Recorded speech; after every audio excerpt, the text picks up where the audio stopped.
It's 6 o'clock on Thursday night and we are live tonight with Pots and Trowels from the garden here at Ivy Cottage. We're going to be having a wander around, look in the greenhouse, do a bit of planting. We're going to answer some of your questions as well. So please say hello to us, send us a message, and that's brought to you tonight with the support of Cobra Garden and Darlac.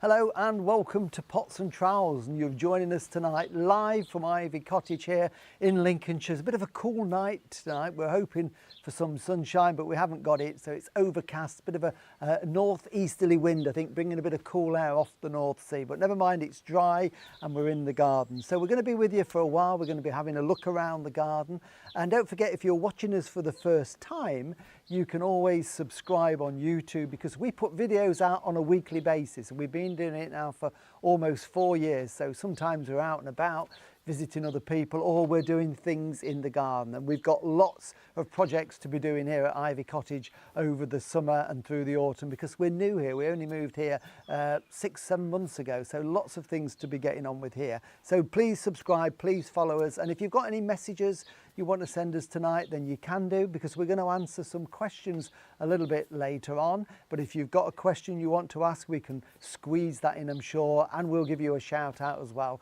And I'm here doing the spouting. I've got the easy job tonight, really, but behind the table, the cameras and the laptops there, we've got Jill and Sean. They're doing the technical stuff that's keeping everything on air, hopefully you can see us.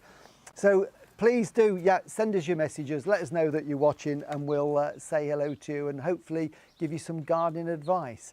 So we're going to start this evening with a quick look around our vegetable garden. Jill and I have been busy over the last couple of months making sure that we've got a new vegetable garden. So a little bit earlier this afternoon, when it was a little bit warmer, Sean and I popped into the vegetable garden for a look around.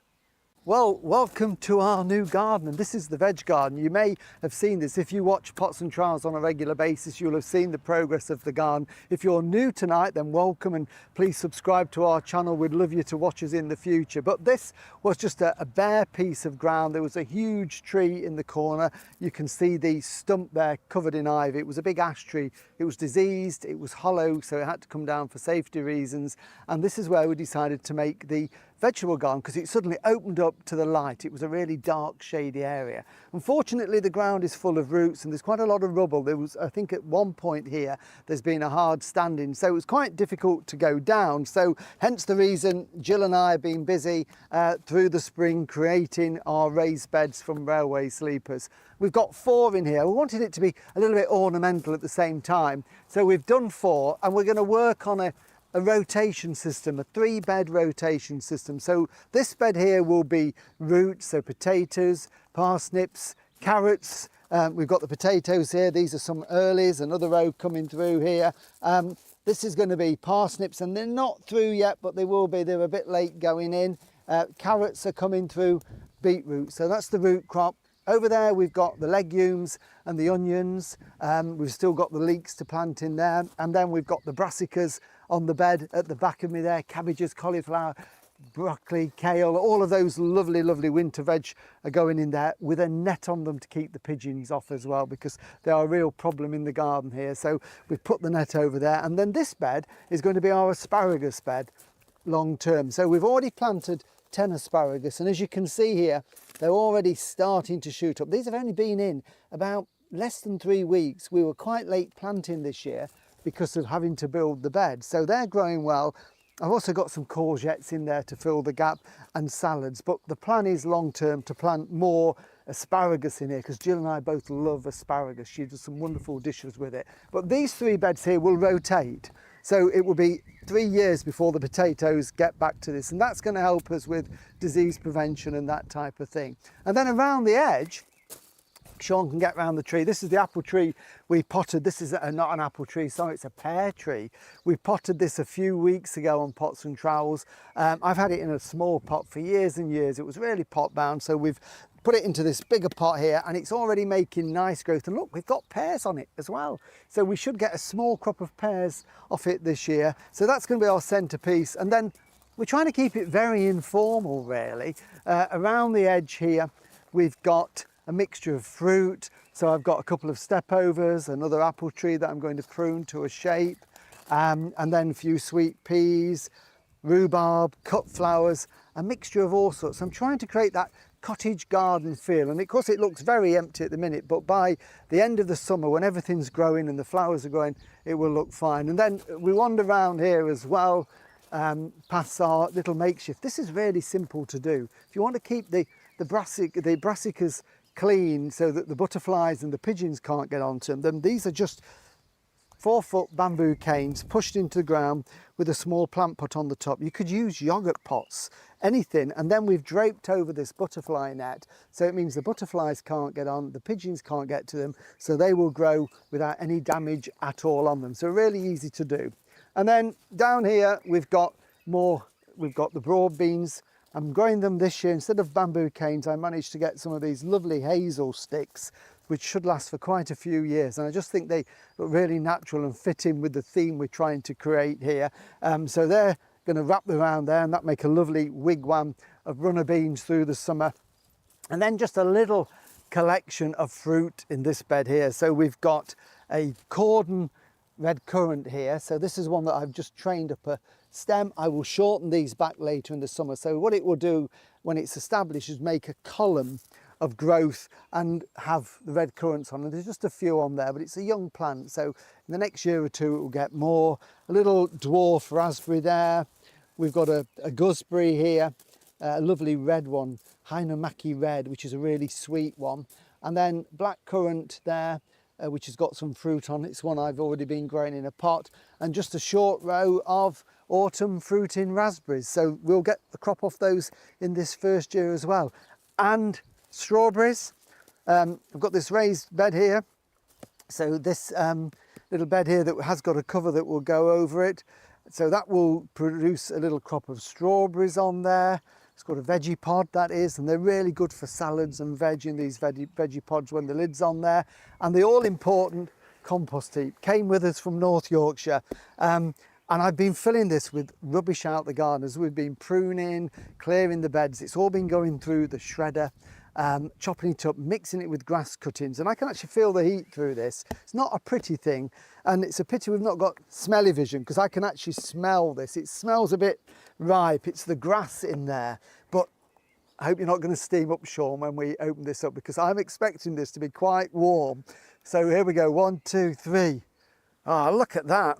The steam rises from the compost heap that's settled. This was full only yesterday to the top, and that is really, really warm. In fact, literally 10 minutes ago, I pushed in this thermometer, and we can see there that already it is, that's the centigrade, it is 55, is that? a bit more, I think, nearly, yeah, 50, about 56, 58, 60s there, 50s there. So that is going to rot down really quickly. I think what we need to do is get a piece of ham, wrap it in foil, bury it in there, leave it for a couple of days, and we can have lovely succulent ham. So I'm going to close that up. We'll have to ask production catering. See if we can get it, exactly. So that's it. That's our little garden coming together, and we'll do regular updates through the summer as the crops start to develop.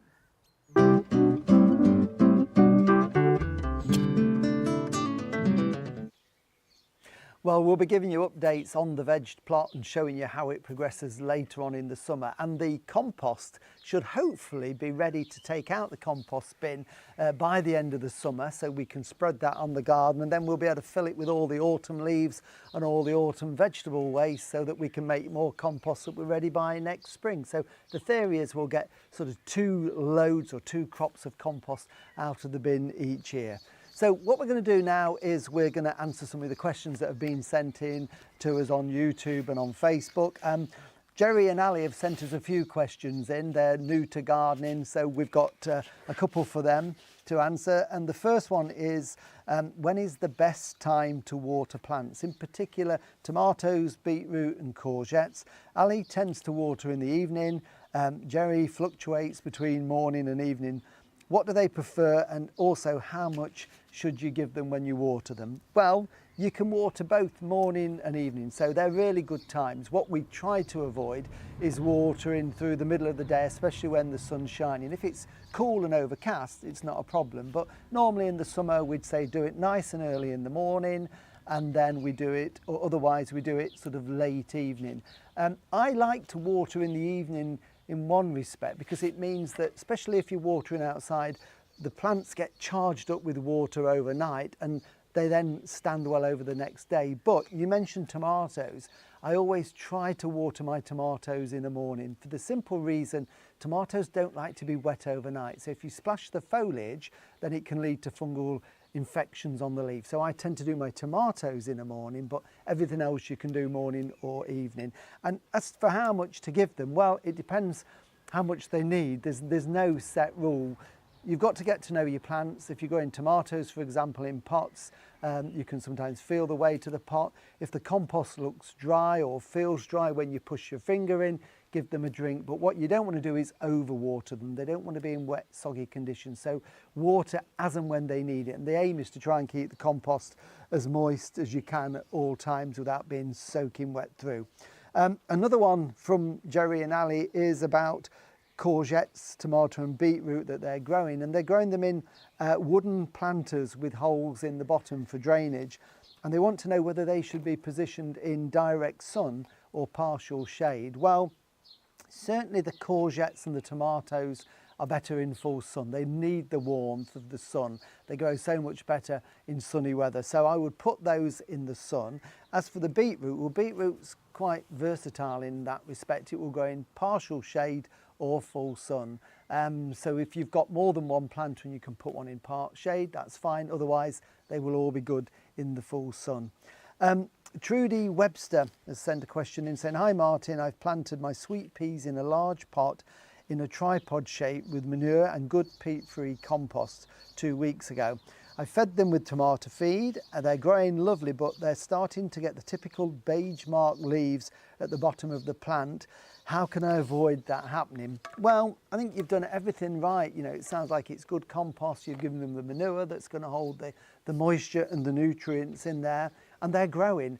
I think partly it's natural. Sweet peas have a habit of doing this, and certainly the ones we've got in the garden that are only about 2 feet tall and just starting to produce flower buds, the bottom leaves are now starting to go yellow, and they do that. It's part of the natural aging process. As the plant's growing, all the nutrients are diverted to the top of the plant, which is where they're needed, and the bottom leaves aren't needed as much. So you get this paling of the leaf, and eventually it'll turn yellow and fall off. So there's not an awful lot you can do to avoid it. Maybe in the early stages you've got to make sure the plant isn't stressed by being too dry or anything like that, running out of nutrients, but it tends to happen. So I wouldn't worry. As long as they're growing and flowering, that's the main thing. And then last question of this session, we've got Harriet, who's had problems with grubs inside her apples last year.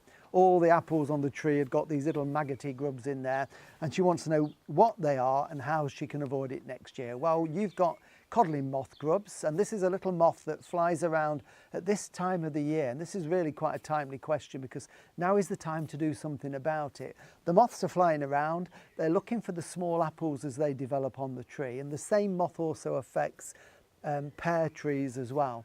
They lay their eggs on the little developing apples, and then the maggots hatch out. Well, they're actually caterpillars. They go into the centre and they eat inside the core of the fruit, and then when they've had enough they come out and drop to the ground. But of course by then the damage is done. Now, we don't like to spray anything that we're going to eat in our garden, but what you can use is a pheromone trap, and this is a pheromone trap. You'll get them from garden centres, you can buy them online. It looks like a little plastic tent that you hang in your tree, and you put into it a sticky paper like this. So there we've got a sticky fly paper that slides in, and then you'll get in the pack this little pheromone, which is here, which is just a little capsule with the scent of the female moth in there. And what you do is pop that inside on the sticky paper without getting sticky yourself, close it all up, because we've got to make sure that birds can't get into there, little birds. So fold there so the birds can't get in. You hang that in your tree, and then as the male moths are flying around looking for a female to mate with, they think they're all in there. So they fly in there to investigate, get stuck on the sticky paper, catches the male moth. So they can't breed with the female moths. And it works really well. And we used them in our old garden for several years, and we got rid of all the problems we had with codling moths in there. So it's worth investing in that. That will last about 6 weeks. You'll get 2 sticky papers and 2 refills. So usually about mid-July, change over, and that will then take you through to the end of the season, and it will keep them nice and clean.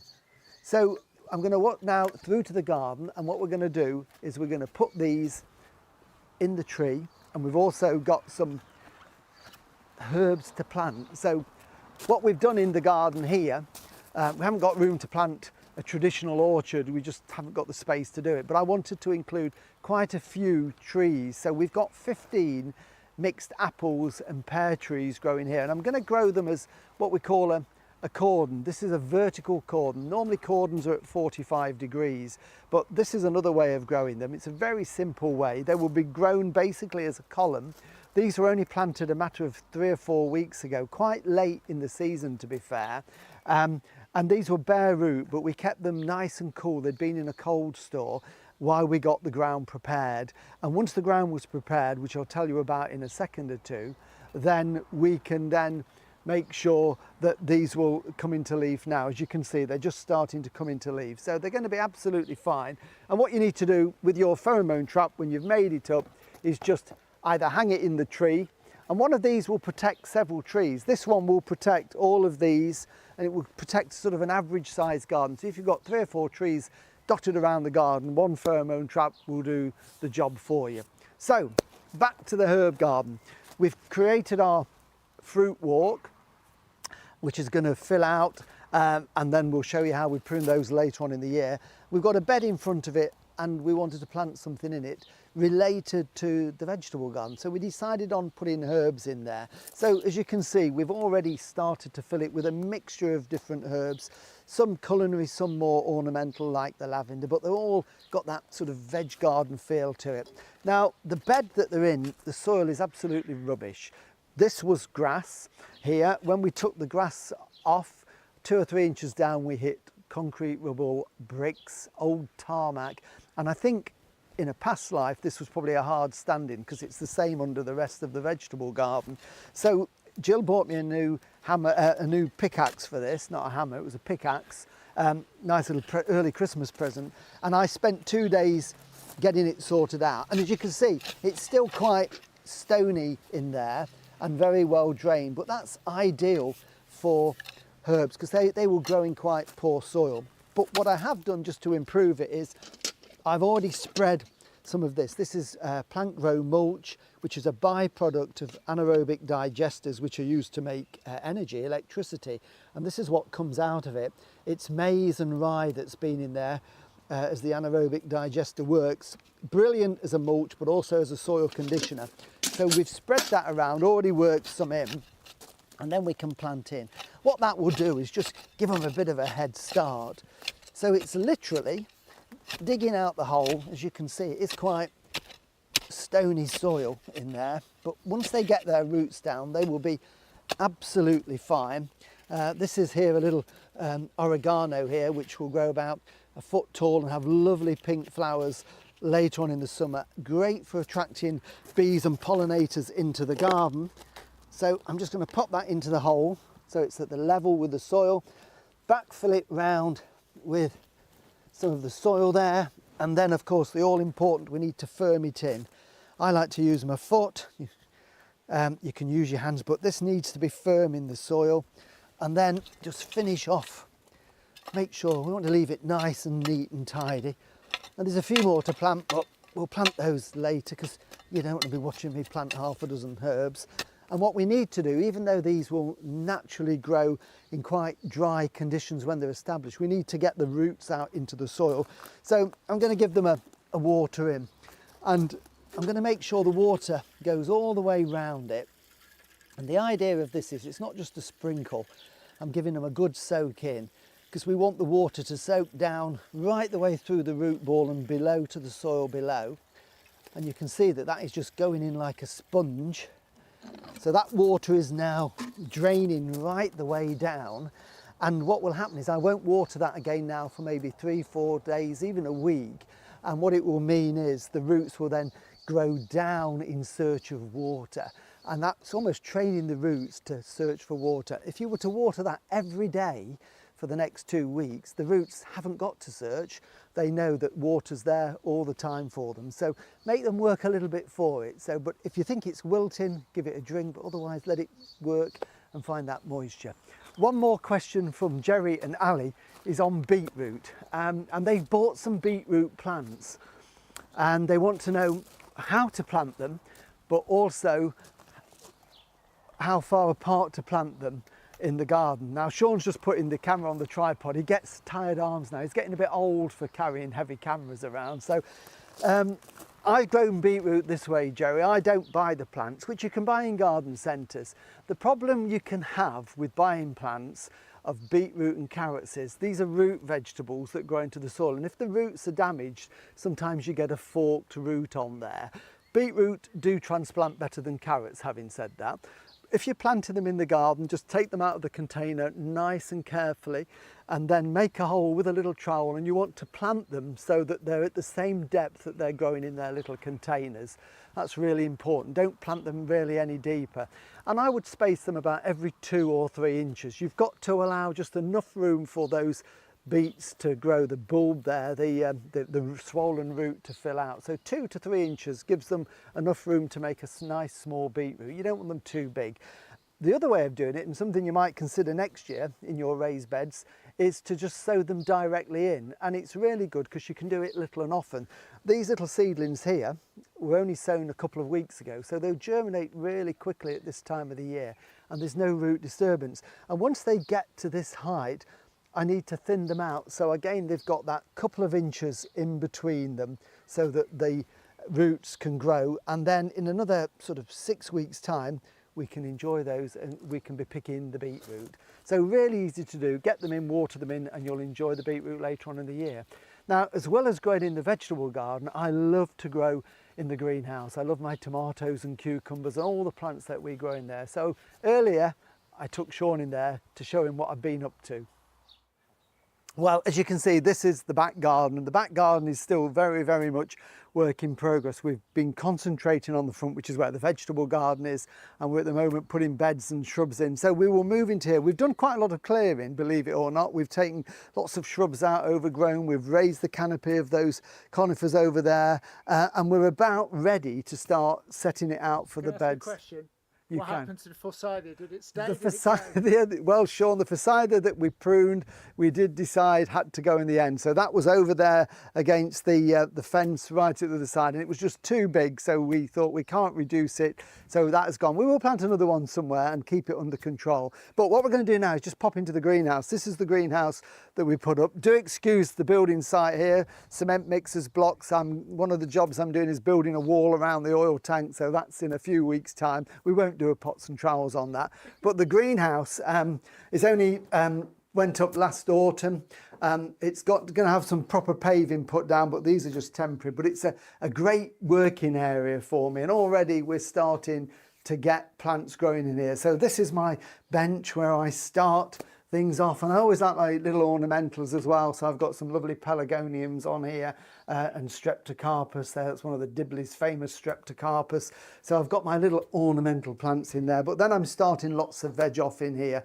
You know, pea shoots, we're cutting these, Jill's mixing them in with salads. These are the leeks that are going to be planted into the veg garden. A few more salads in there, and this is a great little pea. If you haven't got room to plant peas in a vegetable garden, this one is called Half Pint, and it's perfect for growing in containers like this. So this is just a pot with probably 20 peas pushed directly into the compost. About 3 weeks ago, 4 weeks maybe, these were planted. And the great thing is they only grow to 6 to 8 inches tall, so 15 to 20 centimetres tall. But they produce full-size pods of delicious sweet peas. So time to plant one of those now? Oh, you can do these. The idea is if you're doing them in pots like this, Sean, do a pot and then a month later sow another pot and then another one. So you could start in April, finish sowing your peas in July, and then you'll be eating them right the way through the summer until about September time. So absolutely, now is the time to keep sowing all of these things in there. And then on this side, oh, mustn't forget the strawberries. I saw Sean on the strawberries there. This is I'm growing strawberries as well as the ones outside in the veggie pod. I'm growing some in these hanging baskets, which are great because they've got a little reservoir in there. So if you're going away for the weekend, give them a good drink, and that reservoir will feed them and water them for those few days when you're not around. So really good idea to grow them in pots. And of course the slugs can't get them when they're in a hanging basket like that. Others in hanging baskets, I've got these tomatoes. These are Tumbling Tom, just starting to flower, as you can see at the top there. I don't know whether Sean can see that. So these are a cherry tomato. This is the red Tumbling Tom. I think you planted those on pots and trowels. You did. We did, yes. And you did some tomatoes as well from seed, didn't you, on a time lapse, which was brilliant. So yeah, we planted these back in about second week in March. And here we are now, 1st of June. So they've made decent sized plants. And this one doesn't need any pinching out or anything. You just let it grow naturally and it will produce dozens and dozens of lovely little sweet red cherry tomatoes. The other tomatoes we sowed in the middle of March were these here that we've got in. So I've just planted 6 in the bed. Now these are directly into the soil. This is a variety here called Tigerella, which is a stripy tomato. Really, really tasty one. And you can see now they're growing. They've got their first truss on there. So they'll set, and then I'll take them up to the top of the cane, and we should get a truss is the bunch of flowers just here, and there's another one forming there. So I'm hoping to get 1, 2, 3, 4, maybe 5 trusses on these plants before we stop them in early August time, and we'll get loads and loads of beautiful tomatoes from them. Do you need to do anything with those at this point, or do you just let them keep going up? No, it's a good point, Sean. We do. I mean, these are the sort that need support. Tumbling Tom in the basket, you let it do its own thing. This one has to be tied to a cane, and we train it as a single stem. So you can see here, I'm using a soft string just to tie it on there. So that keeps it nice and straight. And then in between the main stem and the leaf, we get these growths, side shoots. And what we need to do is to take those out. And I've left this one purposely for tonight. And it's just a case of snap them out like that. Off it comes. And there's some little ones down there lower. So I'm going to take those out as well. They go on the compost bin, or you could actually take a cutting if you wanted another tomato plant, but I've got plenty. They're going to now be fed once a week because they're flowering with a high potash tomato fertiliser right the way through until the end of the season. And, you know, by August, they will be literally as tall as me. So that's 6'8". Yes. For those of you watching in black and white. Yeah, exactly. And then at the back here, I'm trying some melons. Never had a great success with melons. This is a mango melon. This is a new variety. So I've got 3 melons going here. And again, these will be tied to the cane. And we've got the flowers on. So I'm hoping soon that we'll get some little melons developing. And then a cucumber in the corner. So we've got cucumbers just starting to form on there now. I've got another one to sneak in a pot. Jill doesn't know about this yet because she said only do 1 cucumber because this will produce probably 15, 20 cucumbers through the season. But I love cucumbers, so I've got one I'm going to plant in a pot and sneak it in just here in this piece of ground here. She'll not notice that one. So yeah, it's all happening here in the greenhouse. It's a place I can escape from the washing up, come and potter around and do lots and lots of things. Can I ask you, have you got the citrus here? Oh, I have, yeah, just there. Somebody mentioned citruses and they said they've had struggling to get them to fruit. These struggled a bit, I must admit, in the winter because they got really cold, but they will stand it down to sort of 5-6 degrees, but anything colder than that. So these had a period of that. Set them back a little bit, but they're fine. The secret with them is they need a high potash feed through the summer months. So this one is a calamondin, and you can see this one is just starting to flower. And they are in fact just forming into the little fruits there. So they do need pollinating, so let the insects in to pollinate them. This one is a lime, and this one has been full of flower. If you were here a couple of weeks ago, it was full, and we can see we're going to get a good crop on there. Some of these will fall off, there's too many there, but we'll probably get 3 or 4 in a cluster there. That's one that's started a little bit earlier. So that one, although it's struggled a little bit, is now growing okay. And this one here, which is flowering and producing fruit, is an orange. So if you've got one that isn't producing any flowers, don't prune it, because pruning will stimulate strong growth, and you need the older wood that produces the flowers, and feed it with the high potash, and it should eventually flower. They often flower late winter, early spring, so just be patient, but certainly don't prune it until you're getting some flower on there.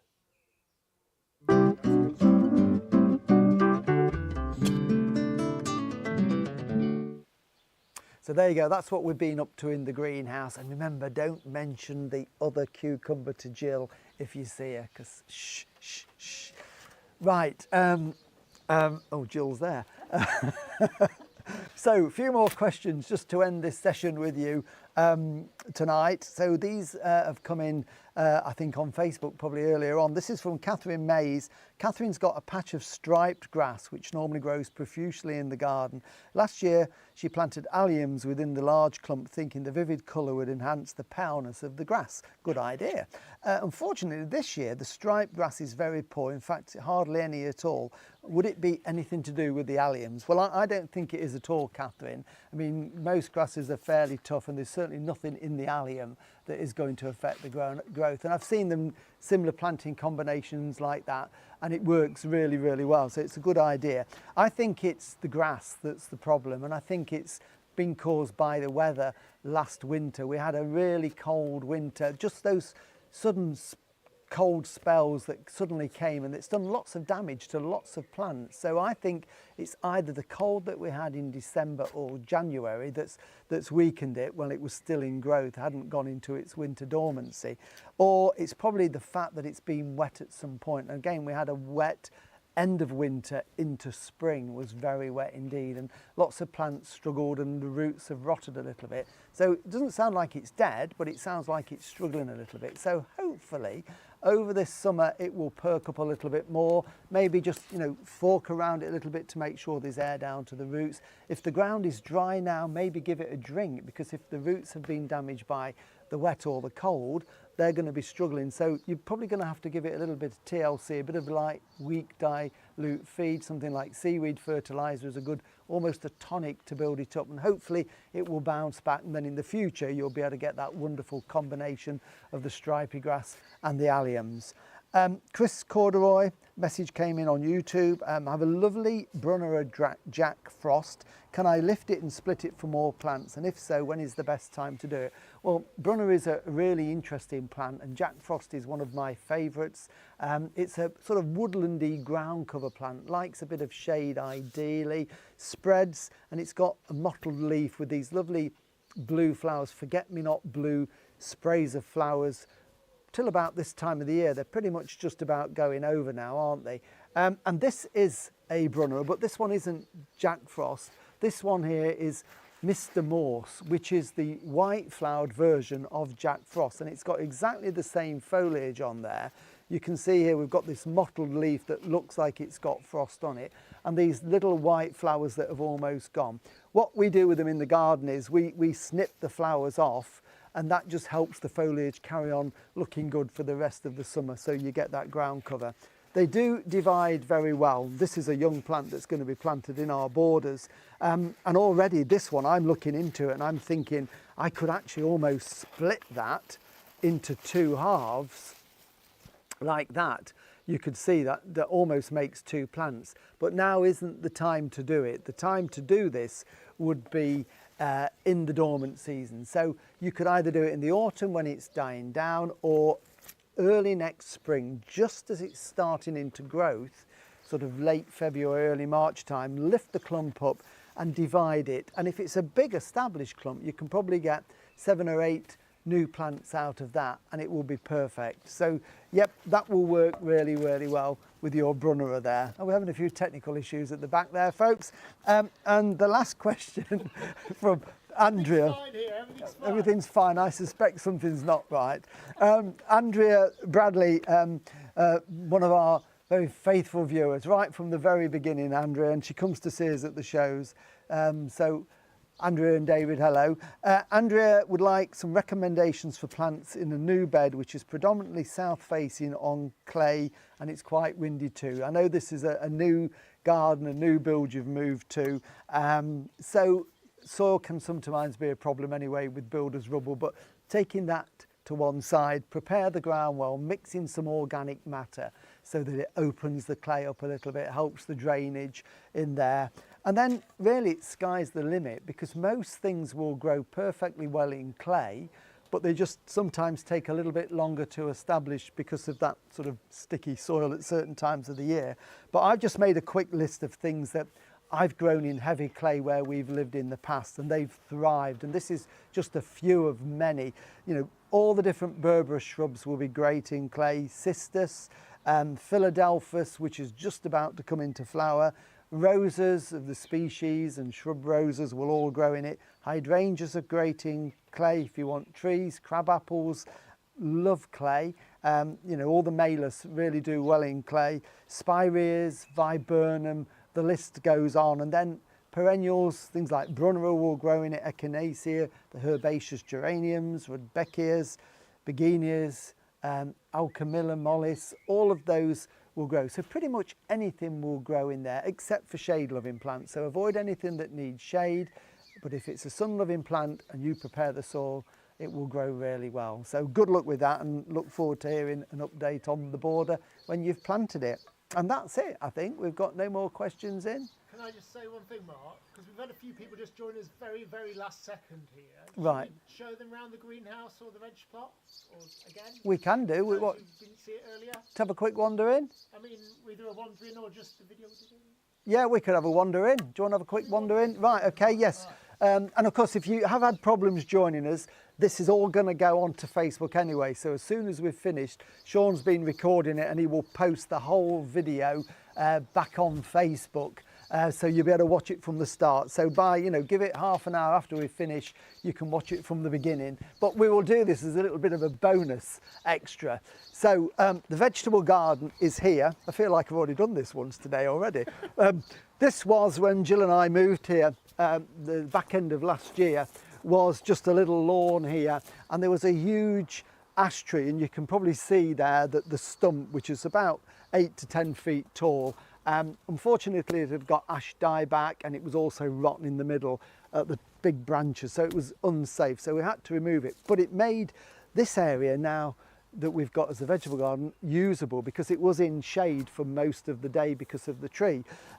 Lots of roots underneath it, and also lots of rubble from previous uses going back in time, when it was outbuildings or whatever. So it was quite difficult to grow in it. So we decided to lift all the turf and grub out the shrubs around the side, some old overgrown shrubs that had been in a long time, and open it up and create the raised beds out of sleepers. So that's exactly what we've done. We've put 4 in. We want it to be slightly ornamental, so we've sort of made a little cutout there in the centre and got a pear tree as a centrepiece. We've gravelled the paths. We took up an old concrete path and we put some nice crunchy gravel down there, and we've just started to plant them within the last few weeks. So we were a little bit late. Certain things we'd started off, things like the courgettes and the onions and the beans, we'd started off in the greenhouse, and we've been sowing carrots and beetroot and parsnips, and everything is springing up, including my asparagus. Love asparagus and miss our old asparagus bed when we were up in Yorkshire, so we put 10 asparagus plants in there, and they've all come through. It's going to be another year or probably 2 years before we can be cutting them, but it's worth the wait for asparagus. And then around the edge we've planted a mixture of fruits, some soft fruits, so we've got raspberries, we've got gooseberries, there's a blackcurrant in there, and then we've got rhubarb over there, sweet peas going up a wigwam, just starting to flower. So we want that to feel cottagey, so we're going to mix in a few flowers as well. And then of course this side of the path, which takes us to the gate, we've planted a row of cordon apple trees that are going to be grown as vertical cordons. So I'm going to let them probably get another couple of feet tall, and then they will feather out, we will shorten them in. So it will almost make a hedge. We're going to call it a fredge, fruit hedge, fredge, I think that's a word, and that will be just full of fruit in years to come, and then underplanted along this border with a mixture of herbs. So we've already done some herb planting, so if you do watch from the beginning again, you'll get to see everything that we've been planting. Still got a few to plant, which I'll do in the morning, and that is it. So borders, if I don't know whether Sean can see, just on this piece, just this was just the lawn here. So what we've done is there was a little raised mound here. I think there was a tree because we dug an old tree stump out here.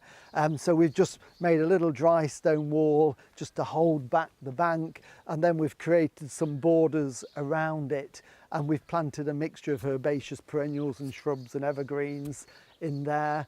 So they were literally only planted last weekend, so that is all very new. So they're being watered in, and hopefully by the end of summer we'll have made quite a bit of growth, and we'll show you what it looks like later on. So that's it. So a little bit of bonus footage there as I wander back to my little seat here. So for those that have been with us from the beginning, thank you very, very much for watching. Those that have joined us late, then remember you can watch all of this on Facebook. So Sean is going to post everything that we've done tonight on Facebook, so you'll be able to watch it from the start. So we're also having a look around the greenhouse, showing you what we're growing in there, and we've answered quite a lot of questions through the evening on fruit, flowers and vegetables. So thank you for watching. I do apologise for that slight technical issue for those that couldn't get on.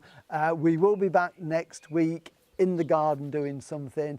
Please keep sending us all your messages, but until we see you again, thank you very much. And remember, subscribe on YouTube, and then you'll get to see everything we've done. So from me and Sean and Jill, who are behind the cameras, thank you for watching.